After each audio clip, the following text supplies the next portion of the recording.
क्या पैसा बस सेविंग्स अकाउंट में पड़ा है? चलिए स्टॉक मार्केट की दुनिया को समझते हैं। इसकी शुरुआत एक आसान से कॉन्सेप्ट से होती है, इक्विटी, यानी किसी कंपनी में मालिकाना हक। जब कोई एक शेयर खरीदता है तो असल में वो उस कंपनी का एक छोटा सा हिस्सा खरीद रहा होता है, और इन हिस्सों की खरीद बिक्री की जगह को ही हम स्टॉक मार्केट कहते हैं। चलिए देखते हैं कि ये पूरा बाजार काम कैसे करता है। इसके दो मुख्य हिस्से हैं। एक है प्राइमरी मार्केट, जहां शेयर पहली बार आते हैं, और दूसरा सेकेंडरी मार्केट, जहां वो रोज ट्रेड होते हैं।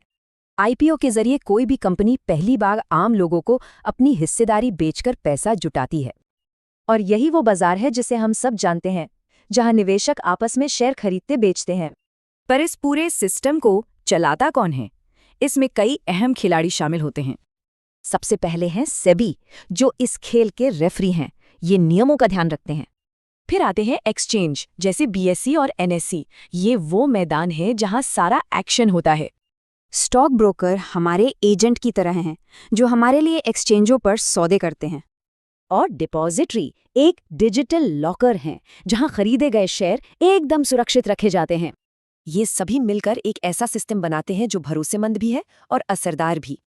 लेकिन सबसे बड़ा सवाल, इसमें निवेश करके कमाई कैसे होती है? इसके दो मुख्य तरीके हैं। पहला है कैपिटल एप्रिसिएशन, मतलब शेयर को सस्ते में खरीदकर महंगे में बेचना। दूसरा है डिविडेंड, जब कोई कंपनी अपने मुनाफे का हिस्सा शेयर होल्डर्स के साथ बांटती है। रिटर्न कमाने के लिए निवेशक अलग अलग तरीके अपनाते हैं, जैसे ग्रोथ या वैल्यू इन्वेस्टिंग। ये बाजार सिर्फ निवेशकों के लिए नहीं, बल्कि पूरे देश की अर्थव्यवस्था के लिए बहुत जरूरी है। तो फिर शुरुआत कैसे करें? इसके लिए दो अकाउंट चाहिए, डीमैट और ट्रेडिंग अकाउंट। और अच्छी बात यह है कि आजकल ये दोनों अकाउंट एक साथ बहुत आसानी से खुल जाते हैं। तो अब सवाल ये है, क्या आप अपने पैसे को काम पर लगाकर किसी कंपनी में हिस्सेदार बनना चाहेंगे?